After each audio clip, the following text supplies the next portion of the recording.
was thinking a little bit ahead. That since still doing the creative writing, and we're at the end of chapter one, going into chapter two, where he's trying to crank the vehicle. But a little side here. I was thinking since John is kind of isolated, the antagonist is working against him with a group of people. So it's single man. There's a breakup makeup thing.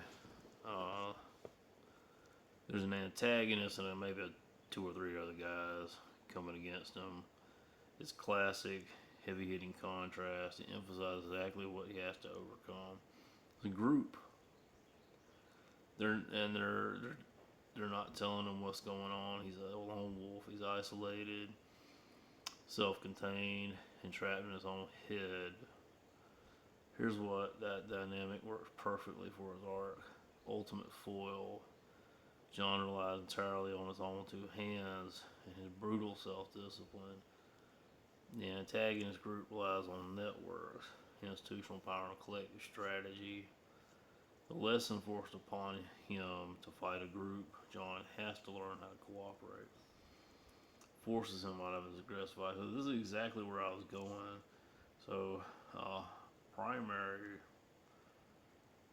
antagonist is a wannabe cop from the dojo. This is serious now because this is stopping John from doing anything in life.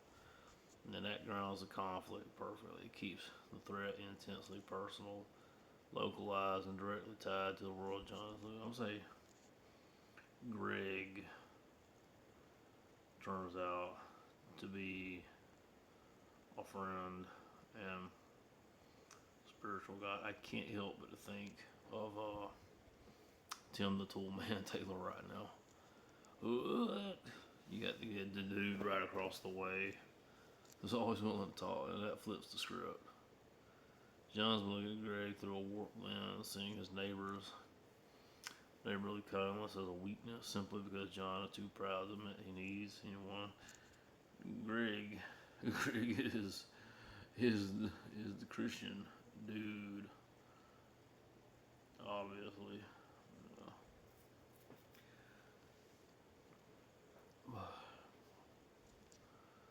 Ahead with the Bible, yeah. Secondary antagonists might be an everyday criminal messing up John's car, and life and stuff.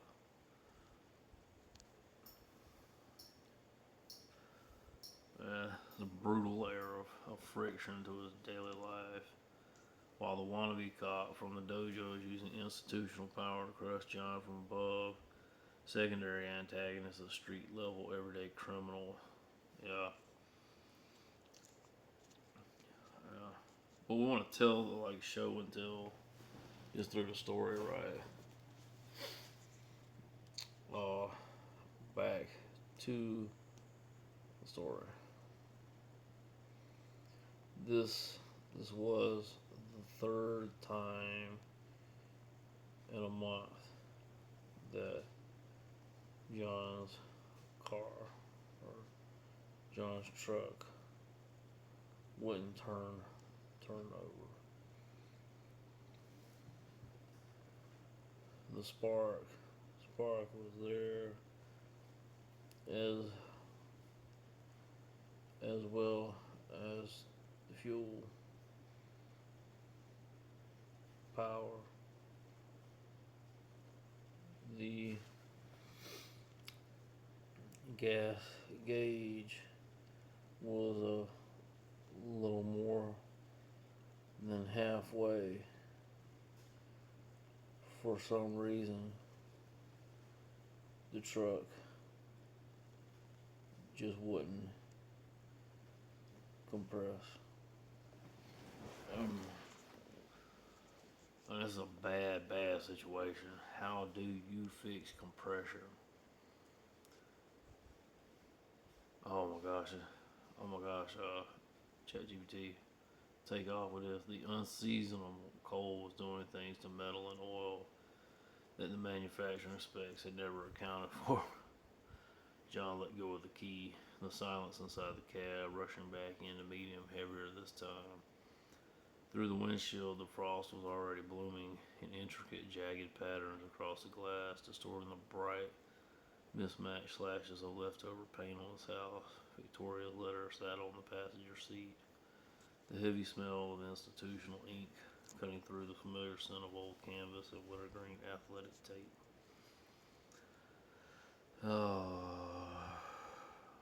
A shadow broke the glare on the side of her. Greg's truck was idling at the edge of the half-acre lawn, the tailpipe puffing white plumes into the July freeze. The brake lights flared and the passenger door swung open again, waiting. Greg had just returned from, Greg said,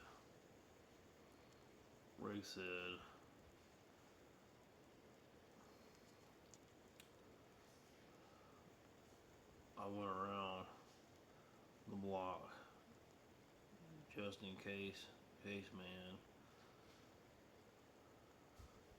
Something funny is going on around here.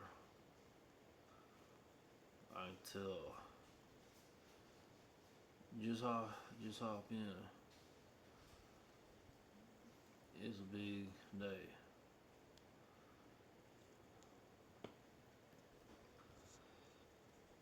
John stared at the open passenger door, his hand still frozen on the dead ignition key. Every instinct he had, every ounce of the rigid, self-contained armor he'd worn for years, screamed at him to stay in the cab, to thank the man flatly and tell him he'd fix it himself. But the smell of Victoria's letterhead was thick in the nose. Coal was creeping through the floorboards, and his truck was a multi-ton anchor sitting on a frosted lawn. He swallowed his pride, a lump that felt as hard and unyielding as a bad chokehold, and grabbed the crisp envelope from the dashboard. "All right," John muttered, his voice gravelly from the damp air. He climbed down from his dead rig, his stiff knees popping in the July frost, and walked over to Greg's idling truck. As he swung himself into the passenger seat, the blast of the heater hit his face like a physical wall, thick with the scent of cheap pine air freshener and old upholstery. This is pretty good. This is called Exploding the Moment. That Gemini doing a little bit too much for me. Blast of the heater hit his face. Greg was sitting behind the wheel, hands resting loose and easy on the steering column, looking entirely unbothered by the fact the world was freezing over in midsummer. "Appreciate it," John said, slamming the door shut. He kept his eyes fixed straight ahead, staring through the cleared patch of Greg's windshield at the electric blue and safety orange slashes on his own rented house. Greg shifted into drive, the transmission clunking softly. Truck pulled away from the curb. "Don't sweat it, John. But you're about to put a hole through the..." Let's say blah blah. Greg glanced over his eyes. "You doing all right, man? You look like you're about to put a hole through the dashboard." That's kind of cool. Group up real quick. Let's not have conflict here, because there are antagonists out there. Let's keep it simple. "No," John said. Yeah.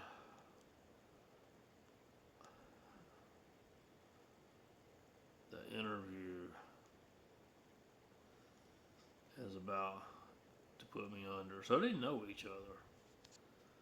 He just don't want to take advantage of them. Wants to be self-sufficient.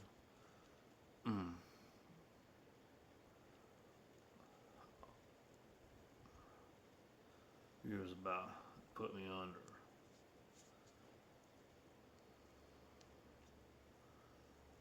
I stayed up half the night prepping my nose.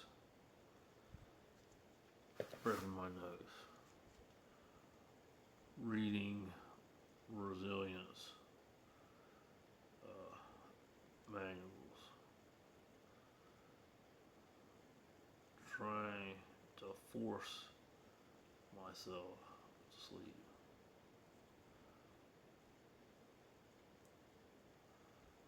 John anxiously and quickly checked his coat pocket. We're gonna have conflict right here. His coat pocket for his interview notes, interview notes, as well as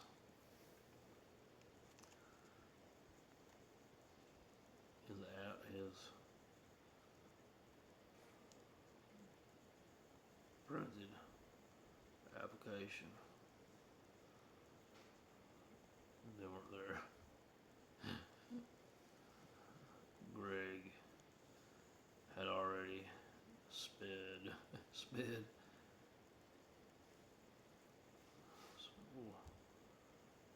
100 yards away.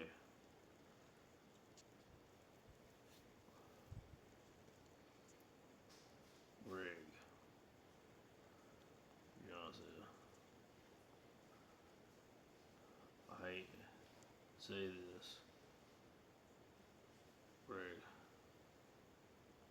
Greg, stop. John said, Greg, hit the brakes. He's a good guy. He's not going to say why. Keep going. Greg, hit the brakes.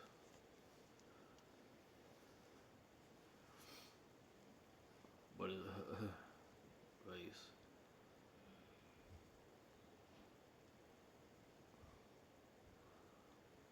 while the heater